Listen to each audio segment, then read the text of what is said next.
எல்லோருக்கும் வணக்கம். நான் கிராண்ட்மா பேசுகிறேன்.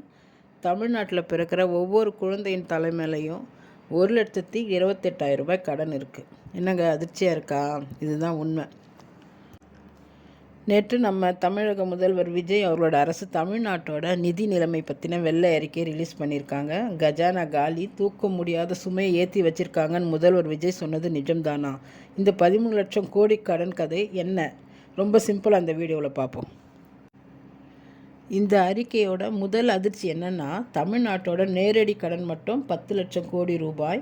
இது போக மின்வாரியம், போக்குவரத்து கழகம்னு அரசு நிறுவனங்களோட கடனையும் சேர்த்தா மொத்த கடன் சுமை 13,18,000 கோடி ரூபாய். கடந்த 5 வருஷத்தில் மட்டும் இந்த கடன் அப்படியே 2 மடங்கு ஆகியிருக்குன்னு நிதியமைச்சர் மரிய வில்சன் சொல்லியிருக்காரு. வட்டி கட்டவே காசு போகுது. நம்ம சம்பாதிக்கிற காசில் முக்கால்வாசி வட்டி கட்டவே போனால் எப்படி இருக்கும்? அதே தான் இப்போ தமிழ்நாட்டில் நடக்குது. அரசாங்கத்துக்கு வர ஒவ்வொரு ரூபாய் வருமானத்துலேயும் கிட்டத்தட்ட 23 பைசா கடனுக்காக வட்டி கட்டவே போயிடுதான். வட்டி கட்டவே காசு போயிட்டா அதுக்கப்புறம் எப்படி இலவச கல்வி கொடுக்க முடியும், இலவச மருத்துவம் பண்ண முடியும், ரோடு போட முடியும், பாலம் கட்ட முடியும், மக்களுக்கு தேவையான திட்டங்கள் எல்லாம் எப்படி செய்ய முடியும்? அதுதான் இப்போ இன்றைய அரசு என்ன செய்யலாம் அப்படின்னு யோசிச்சுக்கிட்டு இருக்காங்க. நம்ம பக்கத்து மாநிலங்களோட ஒப்பிடும்போது நம்முடைய மாநிலத்தில் தான் கடன் அதிகமாக இருக்கிறதா சொல்லப்படுது. நம்ம பக்கத்து மாநிலங்களான கர்நாடகா, மகாராஷ்டிரா, குஜராத் இவங்களெல்லாம் கம்பேர் பண்ணும்போது தமிழ்நாட்டோட கடன் சதவீதம் 28.3 ரொம்ப அதிகமாக இருக்குது. மற்ற மாநிலங்கள் கோவிட்டுக்கு அப்புறம் பொருளாதாரத்தை சீரமைச்சிட்டாங்க. ஆனால் தமிழ்நாடு இன்னும் கடனுக்குள்ளேயே இருக்குதுன்னு வெள்ளை அறிக்கை சொல்லுது. இந்த கஷ்டத்திலிருந்து மீள விஜய் அரசு என்ன பண்ண போகிறதா சொல்கிறாங்கன்னா, மக்கள் மேலே புதுசாக வரி போடாமல் வணிக வரி, முத்திரைத்தாள், சுரங்கம் போன்ற துறைகளில் நடக்கிற முறைகேடுகளையும் கசிவுகளையும் தடுத்து இந்த வருஷமே 20,000 கோடி ரூபாய் கூடுதல் வருமானம் பார்க்க போகிறதா சொல்லியிருக்காங்க. ரொம்ப நல்ல விஷயம். கடந்த 5 வருஷத்துக்கு முன்னாடி 60 வருஷத்தில் தமிழ்நாட்டோட கடன் 5 லட்சம் கோடி ரூபாய் தான் இருந்தது. அப்போவும் கோவிட் வந்தது. கோவிடெல்லாம் சமாளித்த பிறகும் 5 லட்சம் கோடி கடன் தான் இருந்தது. கடந்த ஸ்டாலின் அவர்கள் ஆட்சியில் தான் 13 லட்சம் கோடியாக கடன் அதிகரிச்சிருக்கு. அப்படி அவங்க என்ன தான் பண்ணாங்கன்னு தெரியல.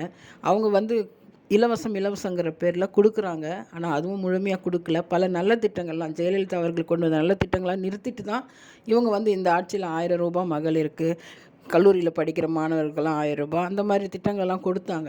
அந்த திட்டத்தை ஜெயலலிதா அவர்கள் கொண்டு வந்த திட்டத்தையும் அவங்க செயல்படுத்திட்டு மறுபடியும் இவங்க சொன்ன திட்டத்தையும் செயல்படுத்தியிருந்தால் கூட இவ்வளோ கடன் வாங்குறதுக்கு ஒரு அர்த்தம் இருக்கும். ஆனால் அந்த மாதிரிலாம் இல்லை. பழைய திட்டங்களாக நிறுத்திட்டு தான் இவங்க புதிய திட்டங்களை செயல்படுத்தினாங்க.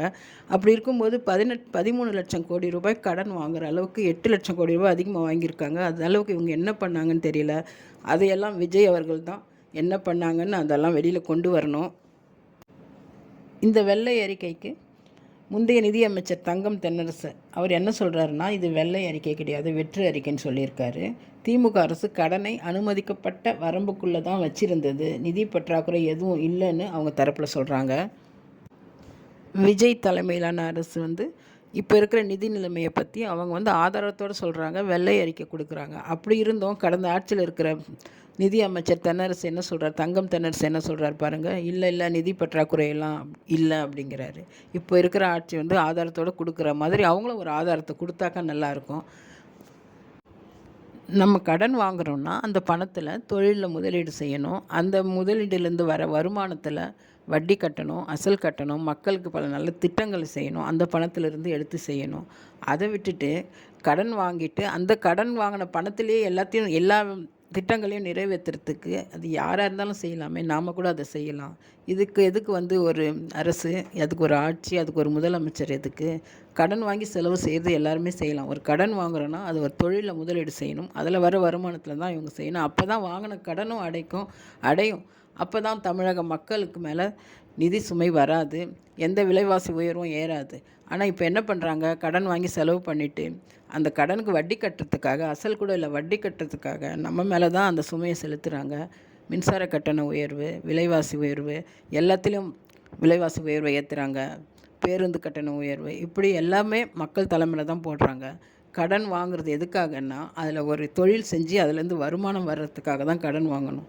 இந்த மாதிரி இலவச திட்டங்களை நிறைவேற்றுறதுக்கெல்லாம் கடன் வாங்கக்கூடாது. இது கூட தெரியாத ஒரு ஆட்சியாக இருந்திருக்கு கடந்த ஆட்சி.